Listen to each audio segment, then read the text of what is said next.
അങ്ങനെ ഇന്നത്തെ ദിവസം നമുക്ക് തുടങ്ങുന്നത് മാസലേന്നാണ്. രാവിലെ ഡ്രസ്സൊക്കെ അയൺ ചെയ്യാൻ കൊടുത്തു, അത് വാങ്ങിച്ചു. അവിടുന്ന് ഇറങ്ങി നേരെ പോകുന്നത് സൂപ്പർ മാർക്കറ്റിലേക്കാണ്. രാവിലത്തേക്കുള്ള നാസ്ത വാങ്ങണം. ഈ കാണുന്നത് കീമാർട്ടാണ് കേട്ടോ. ഇവിടുന്ന് ഓൺലൈനായിട്ട് എല്ലാ വീടുകളിലേക്കും ഓർഡറുള്ള സാധനങ്ങൾ എത്തിച്ചു കൊടുക്കും. ഇവിടെ കയറി നമുക്ക് രാവിലെ ജിബിനയും കുബൂസുമാണ് നമ്മൾ വാങ്ങിച്ചത്. എല്ലാത്തരം ഫ്രൂട്ട്സും ഇവിടെ ലഭ്യമാണ്. നമ്മൾ പിന്നെ ഫ്രൂട്ട്സ് ഒന്നും വാങ്ങാൻ നിന്നില്ല. മേടിച്ച കുബൂസും ജിബിനയും ബില്ലടിച്ച് നേരെ പുറത്തേക്ക്. അവിടുന്ന് ഇറങ്ങി നേരെ പോയത് നമ്മുടെ വണ്ടി കിടക്കുന്ന ഗ്രൗണ്ടിലേക്കാണ്. ഇന്നലെ രാത്രി പാർക്ക് ചെയ്തത് ഗ്രൗണ്ടിലാണ്. അങ്ങനെ ഇന്ന് വൈകുന്നേരം കളിയുള്ളത് കൊണ്ട് തന്നെ സാധനങ്ങളൊക്കെ എടുത്തു വെച്ച് നേരെ വണ്ടിയിലേക്ക്. പിന്നെ വണ്ടിയിലെത്തിയപ്പോഴാണ് അറിയുന്നത് വെള്ളം വാങ്ങാൻ മറന്നുപോയെന്ന്. അങ്ങനെ തൊട്ടടുത്തുള്ള ബക്കാലേക്ക് കയറി പിന്നെ ഒരു കുപ്പി വെള്ളവും മേടിച്ചിട്ടാണ് ഞാൻ നീങ്ങിയത്. അങ്ങനെ പുറത്തുള്ള കലാപരിപാടികളൊക്കെ കഴിഞ്ഞ് നമ്മൾ നേരെ നമ്മുടെ ലക്ഷ്യസ്ഥാനമായ എയർപോർട്ടിലേക്കാണ് പോകുന്നത്. ഈ കാണുന്നത് പ്രൈവറ്റ് ഏവിയേഷനാണ്. ഈ എയർപോർട്ടിലാണ് ബിസിനസ് പ്രൈവറ്റ് ജെറ്റുകളും അറാംകോ ഫ്ലൈറ്റുകളും ലാൻഡ് ചെയ്യുന്നതും പറന്നു കയറുന്നതും. നോർത്ത് എയർപോർട്ട് പാർക്കിംഗ് ടിക്കറ്റും എടുത്ത് നമ്മൾ ഉള്ളിലേക്ക് കയറി.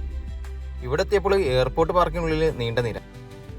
അതുകൊണ്ട് തന്നെ പുറത്തെ പാർക്കിങ്ങിലേക്ക് പോയി. അവിടെ ചെന്ന് മാർക്കറ്റിൽ നിന്ന് കൊണ്ടുവന്ന ജിബിനയും കുബൂസും കഴിച്ച് നമ്മുടെ ടേണിനായി നീണ്ട കാത്തിരിപ്പും. അപ്പോഴാണ് ഓർമ്മ വന്നത് ഫുഡ് വ്ലോഗർ ഫിറോസിക്കയുടെ കൂടെയുള്ള ചെക്കനെ. നല്ല ടേസ്റ്റ് ഉണ്ട്. അങ്ങനെ നീണ്ട കാത്തിരിപ്പിനൊടുവിൽ നമുക്ക് കിട്ടിയ ട്രിപ്പ് മക്കയിലേക്കാണ്. മാഷാ അല്ലാഹ്. അങ്ങനെ മക്കത്തുള്ള ഹോട്ടലിൽ കസ്റ്റമറെ ഇറക്കി ഞാൻ തിരിച്ച് നേരെ ജിദ്ദയിലേക്ക്.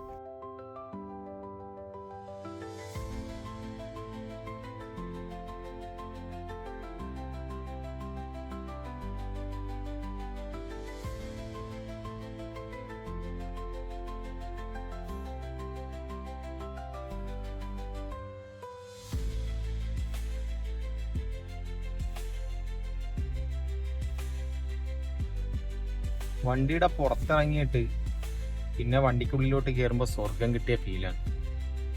ഒട്ടും ഈസിയല്ല. ഇപ്പം 43 ഡിഗ്രിയാണ് ചൂട്.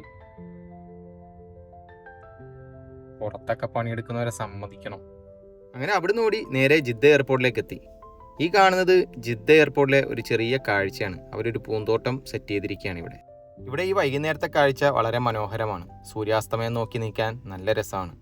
അങ്ങനെ അവിടുന്ന് നേരെ ഒരു ട്രിപ്പ് എടുത്ത് ഞാൻ നേരെ പുറത്തേക്ക്. അങ്ങനെ ഇന്നത്തെ ദിവസത്തിൻ്റെ വീഡിയോ ഇവിടെ അവസാനിച്ചിരിക്കുന്നു. വീഡിയോ ഇഷ്ടപ്പെട്ട് കഴിഞ്ഞാൽ ഫോളോ ചെയ്ത് കൂടെ കൂടാൻ മറക്കല്ലേ. Bye bye.